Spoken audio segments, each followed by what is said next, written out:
ذوالحال اور حال میں سے کون سا اسم پہلے آتا ہے؟ تو عمومی ترتیب یہ ہے کہ پہلے جملے میں عامل آئے گا کوئی بھی، یعنی عامل سے مراد یہ کہ مثال کے طور پہ اگر فاعل یا مفعول بھی کا حال آیا ہے تو ان کا عامل کون ہے؟ فعل. تو فعل ہے نا جو عمل کر رہا ہے اور اس کی وجہ سے کوئی فاعل آ رہا ہے اور پھر آگے مفعول آ رہا ہے. تو اسی طرح اگر مبتدا ہے تو مبتدا عامل کی حیثیت سے آئے گا. تو جنرلی یہ ہوتا ہے کہ جملے میں پہلے کوئی بھی عامل یعنی عمل کرنے والا، اعرابی عمل کرنے والا کلمہ آتا ہے، اس کے بعد کوئی ذوالحال یا صاحب الحال آتا ہے، اور ذوالحال کے بعد حال آتا ہے. یعنی پہلے کوئی عامل یعنی کوئی فعل لیٹس سے، اور پھر اس کے بعد ذوالحال، اور نمبر 3 اینڈ پہ جو ہے حال آئے گا. لیکن ترتیب بعض اوقات اس کی بدل بھی دی جاتی ہے. تو کبھی کبھار حال کو ذوالحال پہ مقدم بھی لایا جاتا ہے، جیسے جاء راکبن سعید، کہ سوار ہوتے ہوئے سعید آیا. ٹھیک ہے، تو یہاں راکبن جو ہے سعید پر مقدم آیا ہے. اور کبھی عامل سے بھی مقدم آ جاتا ہے، یعنی کبھی ایسا ہوتا ہے کہ حال پہلے آیا اور پھر اس کے بعد صاحب الحال اور پھر اس کا جو عامل یا فعل ہے وہ آیا ہے. مثال کے طور پہ جو سورہ قمر میں ہے کہ خش عن ابصارهم یخرجون من الاجداث، تو خش عن ڈرتے ہوئے. اب یہ آپ دیکھ رہے ہیں کہ خاشع کی جمع ہے اور یہ لفظ حال کے طور پہ استعمال ہو رہا ہے کہ ڈرتے ہوئے. اب ڈرتے ہوئے کس کا حال بیان کر رہا ہے؟ ابصارهم. یا خشع کا ترجمہ اگر ہم یہاں کریں کہ دبی ہوئی، چونکہ خاشع کا مطلب دبا ہوا بھی کرتے ہیں، جیسے لو انزلنا هذا القرآن على جبل لرأيته خاشعا، کہ تم دیکھو کہ وہ دبا ہوا ہے، جھکا ہوا ہے. یا جیسے ہم نماز میں خشوع کا معنی بھی دل کا جھک جانا ہے اللہ تعالیٰ کے حضور میں. تو خشعا جھکی ہوئی ہوں گی یا دبی ہوئی ہوں گی. کیا چیزیں؟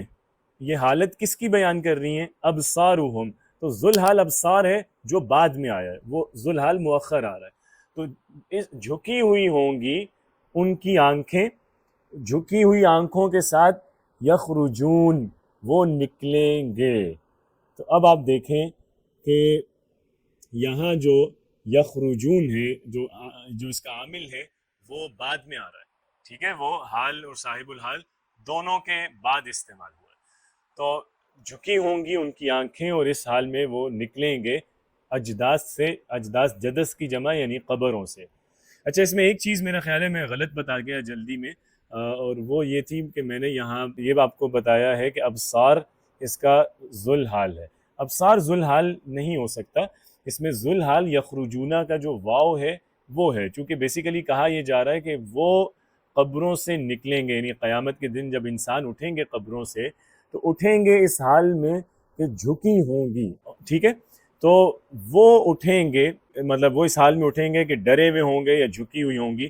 اب سارہم جو آ رہا ہے یہ بیسیکلی خشاع کا آگے اس میں مرفوع ہے، یعنی جیسے کوئی اس میں مشتق اپنے بعد کوئی مرفوع اسم لے لیتا ہے، تو اسی طرح یہاں خشاع جو ہے ابصار اس کے فاعل کے طور پہ آ رہا ہے. ٹھیک ہے، سمجھ رہے ہیں نا؟ چونکہ یہ دیکھیں وہ لوگ اپنی قبروں سے نکلیں گے، تو یہ جو لوگ ہیں یعنی یخرجونہ میں جو واو ہے ان کا حال بیان کیا جا رہا ہے کہ اس حال میں کہ ان کی نگاہیں جھکی ہوں گی. تو خشاع حال ہے اور ابصارہم اس حال کا معمول ہے، یعنی خشاع اس پہ عمل کر رہا ہے. تو یخرجون فعل اور واو اس میں جو ہے وہ صاحب الحال ہے، یعنی جو فاعل ہے، اور خشاع اس کا حال ہے. ابصارہم اس حال کا، چونکہ یہ حال اس میں مشتق ہے، اس میں مشتق اگلے اسم میں عمل کر سکتا ہے، اس کو رفع دے سکتا ہے فعل کی طرح. تو ابصار کو خشاع نے رفع دی ہے. ٹھیک ہے جی، تو یہ بات بھی ہو گئی کہ جنرلی حال آتا ہے پہلے جنرلی کوئی فعل آئے گا، پھر صاحب الحال اور پھر حال. بعض اوقات ہم حال کو صاحب الحال سے پہلے لاتے ہیں اور بعض اوقات حال کو صاحب الحال اور فعل دونوں سے مقدم لے آیا جاتا ہے. اس کے بعد ذوالحال اور حال سے ریلیٹڈ کچھ اور باتیں ہیں. پہلی بات جو ہم ابھی پہلے ڈسکس کر چکے تھے کہ حال ہمیشہ نکرہ آتا ہے اور ذوالحال کے بعد آتا ہے زیادہ تر.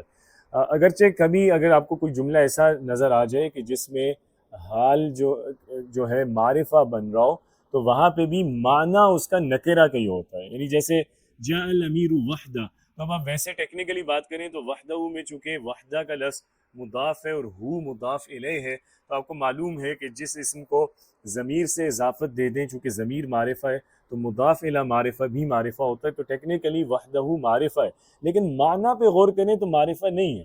چونکہ یہ یہاں وحدہ کسی اسم کی تخصیص کے لیے نہیں آیا، بلکہ وہ یہ بتا رہا ہے کہ امیر جو ہے اکیلا آیا، تو وہ معنی جو ہے اس نکرہ ہی کا دے رہا ہے، چونکہ مراد یہ ہے کہ جاء الامیر وحیدن یا جاء الامیر منفردن، تو مراد معنی نکرہ کا ہی ہے۔ تو جہاں نکرہ کا ہی معنی اگر مراد ہو معرفہ اسم سے، تو وہ ایسا معرفہ اسم جو ہے وہ بھی سم ٹائمز حال بن جاتا ہے، لیکن ایسا کم ہوتا ہے۔ نمبر 2 ذوالحال یا صاحب الحال ہم دیکھ چکے ہیں کہ معرفہ آتا زیادہ تر یا نکرہ اگر ہوگا تو تخصیص کے ساتھ آئے گا، نکرہ مخصوصہ ہوگا، اور اگر بالفرض ذوالحال نکرہ آ جائے، ذوالحال ویسے تم نے دیکھا کہ زیادہ تر معرفہ ہے، لیکن اگر کہیں ذوالحال نکرہ ہو تو پھر حال کو مقدم لانا ضروری ہے۔ کیوں؟ چونکہ اگر حال کو مقدم نہیں لائیں گے تو پھر موصوف صفت کے معنی وہ دے دے گا، چونکہ اگر دیکھیں ذوالحال بھی نکرہ ہے، حال بھی نکرہ ہے، تو وہ تو موصوف صفت بن جائیں گے، تو اس لیے اگر کہیں ذوالحال نکرہ یوز کرنا ہو تو پھر حال کو پہلے لایا جاتا ہے، جیسے اس مثال پہ غور کیجیے، رأیت راکبا رجلا، یعنی میں نے ایک ایسے شخص کو دیکھا جو سوار تھا، تو رأیت رجلا راکبا نہیں کہیں گے، چونکہ اگر ہم رأیت رجلا راکبا کہیں تو وہ موصوف صفت کا معنی دے گا کہ میں نے ایک سوار آدمی کو یا ایک سوار شخص کو دیکھا، ٹھیک ہے۔ تو اگر صاحب الحال نکرہ ہو، جیسے یہاں رجلا نکرہ ہے، تو پھر حال کو مقدم لانا ضروری ہے، لیکن یہ استعمال بھی زبان میں کم ہوتا ہے اس طرح۔ نمبر 4 جی، حال جو ہے مشتق ہوتا ہے، چونکہ ظاہری بات ہے جیسا کہ ہم نے اس کی تعریف میں دیکھا تھا کہ اس کا وصف ہونا ضروری ہے، تو صفاتی مطلب اسماء مشتقہ میں ہوتا ہے، اس میں جامد میں نہیں ہوتا، لیکن اگر اس میں جامد میں بھی کہیں صفت جیسا کوئی معنی آ رہا ہو تو اس کو حال بنایا جا سکتا ہے، جیسے فتمثل لها بشرا سویا، کہ وہ جو ملک تھا، وہ جو پاک روح تھی، وہ حضرت مریم سلام علیہا کے سامنے آ گیا ایک بالکل کامل آدمی کی صورت اختیار کر کے، کامل آدمی بن کر، تو یہاں بشرن حال بن کے آیا ہے، حالانکہ یہ وصف نہیں ہے، لیکن یہ وصف ہی کے معنی میں آ رہا ہے بیسیکلی، یعنی مراد یہ ہے کہ فتمثل لها متصورا صورت بشر، کہ وہ ان کے سامنے آ گیا صورت اختیار کرتے ہوئے، تو مراد مشتق اسم کا ہی معنی ہے، ٹھیک ہے۔ اس لیے جامد اگر مشتق کی تعویل میں ہو تو وہ بھی حال بنایا جا سکتا ہے۔ ذوالحال جو ہے اگر ایک ہے تو حال اس کے متعدد بھی آ سکتے ہیں، کئی جیسے متعدد خبر ایک مبتدا کے آ سکتے ہیں، تو ایک ذوالحال کی کئی حال بھی آ سکتے ہیں، مثال کے طور پہ سورہ فجر میں ارجعی الی ربک راضیۃ مرضیہ، کہ اے نفس مطمئنہ اپنے رب کی طرف لوٹ جاؤ اس حال میں کہ تم اس سے خوش ہو اور تم اس کی پسندیدہ، یعنی اللہ کے ہاں بھی اللہ تم سے خوش ہے، یعنی تم اس کی من پسندیدہ ہو اور اللہ جو ہے اس سے تم خوش ہو۔ تو ارجعی میں جو یا کی ضمیر ہے جو فاعل ہے یہ ذوالحال ہے، اور یہ دونوں حال اسی کے لیے آئے ہیں کہ تم اللہ سے خوش ہو اور اللہ بھی تم سے خوش ہے۔ اس حال کو حال مترادفہ بھی کہا جاتا ہے زبان میں۔ حال مترادف اس لیے نہیں کہتے کہ وہ جو دو حال آ رہے ہیں ان دونوں کا معنی مترادف یعنی ملتا جلتا ہے، نہیں، بلکہ مترادف اگر ہم دیکھیں تو زبان کے اندر یعنی اس کے مادے پہ اگر غور کیا جائے تو را دال فا، یہ مادہ عربی میں استعمال ہوتا ہے پیچھے آنے کے لیے، ٹھیک ہے۔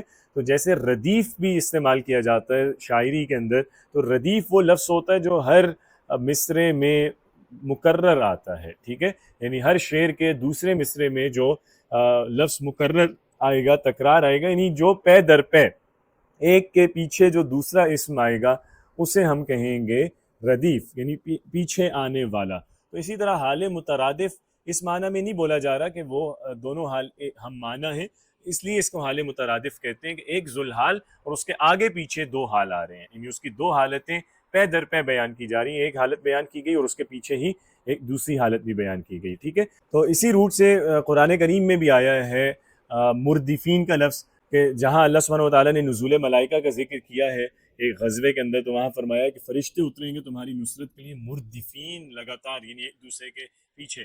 اسی طرح ایک جگہ فرمایا ہے کہ قل عسى ان يكون ردف لكم بعض الذي تستعجلون، کہ ہو سکتا ہے کہ تم جس عذاب کی جلدی مچا رہے ہو وہ تمہارے پیچھے ہی آ چکا ہو، یعنی بالکل تمہارے پیچھے آ کھڑا ہو۔ تو ردف پیچھے کے معنی میں ہے پیچھے آنا، تو اسی طرح حال مترادف یعنی جو متعدد حال ایک دوسرے کے پیچھے لگاتار آتے ہیں۔ اس کے بعد حال کی اقسام دیکھ لیتے ہیں۔ تو حال جو ہے اس کو ہم دو طرح کی ڈویژنز کر سکتے ہیں۔ ایک حال کی ڈویژن ہے ثبوت اور دوام کے اعتبار سے، کہ حال جو ہے وہ کسی صاحب الحال کی مستقل کیفیت ہے یا عارضی اور لمحاتی کیفیت ہے۔ تو اگر حال کسی صاحب الحال کا لمحاتی اس کی کسی لمحاتی کیفیت اور عارضی کیفیت کا بیان ہو تو اسے ہم کہتے ہیں حال منتقلہ، یعنی وہ حال جو بدلتا رہتا ہے، جو صرف اس وقوع فعل کے وقت کا جو حالت ہے اسی پہ دلالت کر رہا ہے۔ یہ حال جو ہے اس میں دوام نہیں ہے، جیسے جاء زید راکبا کہ زید سوار حالت میں آیا یا زید سوار ہو کے آیا، تو اب زید ہمیشہ تو سوار نہیں رہتا نا، زید جب آیا اس وقت سوار تھا، تو یہ لمحاتی حال ہے، اسے حال منتقلہ کہتے ہیں۔ اور دوسرا حال حال ثابت ہے، یعنی جو مستقل حالت ہے کسی صاحب الحال کی، جس حالت کو زوال نہیں ہے، جو حالت دوام کی ہے، جیسا کہ اللہ سبحانہ وتعالیٰ نے اپنے لیے فرمایا کہ شہید اللہ انہ لا الہ الا ہو والملائکہ واولو العلم قائما بالقسط، کہ اللہ تعالیٰ نے گواہی دی ہے کہ اس کے علاوہ کوئی عبادت کے لائق نہیں، اور یہ گواہی فرشتوں نے بھی دی ہے اور اہل علم نے بھی۔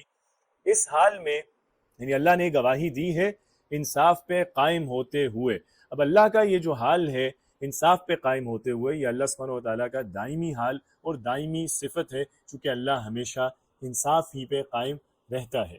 تو یہ ثبوت اور دوام کے اعتبار سے حال کی دو ٹائپس ہیں، حال منتقلہ اور حال ثابتہ۔ اب حال کے لانے کا مقصد کیا ہوتا ہے جملے میں، حال کیوں لایا جاتا ہے، اس اعتبار سے بھی حال کی دو ٹائپس ہیں، ایک حال حال مؤکدہ ہے اور دوسرا حال حال مؤسسہ ہے۔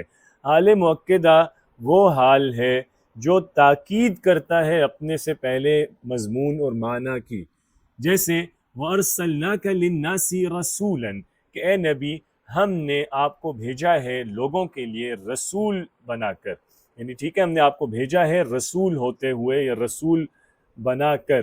تو یہاں آپ دیکھیں کہ ارسلنا میں ایک دفعہ اللہ تعالیٰ نے فعل میں فرما دیا کہ ہم نے آپ کو بھیجا، پھر اس کی تاکید کے لیے مزید حال لایا گیا کہ رسول بنا کر۔ اب بھیجا جیسے جاتا ہے وہ رسول ہی ہوتا ہے، تو یہاں حال تاکید کی غرض سے آیا ہے۔ لیکن زیادہ تر جو زبان میں حال لاتے ہیں اس کا مقصد تاسیس ہوتا ہے۔ تاسیس وہ حال ہے یعنی جس کو ہم حال مؤسسہ کہہ رہے ہیں، تو یہ تاسیس کا معنی دیتا ہے۔ تاسیس جیسے ہے کسی چیز کی بنیاد رکھنا نا، تو اس حال کو حال مؤسسہ اس لیے کہتے ہیں کہ یہ اپنے سے پہلے والے معنی کی وضاحت کرتا ہے، اس کی توضیح کے لیے آتا ہے، یعنی جیسے اس کی بنیاد ہموار یا واضح کرنے کے لیے آتا ہے۔ مثال کے طور پہ وَخُلِقَ الْإِنسان، انسان کو پیدا کیا گیا، بھائی یہ عام بات ہے، انسان مخلوق ہے، تو اس میں خاص کیا بات ہے، ہر شے ہی مخلوق ہے، تو اس بات کو یہاں کیا بیان کیا جا رہا ہے، انسان کیسے پیدا کیا گیا، تو یہاں حال جو ہے وضاحت کی غرض سے آیا ہے کہ انسان کو پیدا کیا گیا کمزور، ٹھیک ہے، تو یہ ضعیفاً جو حال ہے یہ تاسیس کے لیے، یعنی اس معنی کی تاسیس یعنی اس کی وضاحت کر رہا ہے۔ اسی طرح جاء خالد راکباً کہ خالد سوار ہوتے ہوئے آیا، تو یہاں راکباً بھی جاء خالد کی وضاحت کر رہا ہے۔ تو اس طرح کا حال جو وضاحت کے لیے، توضیح اور توثیق کے لیے آتا ہے، اسے حال مؤسسہ کہتے ہیں۔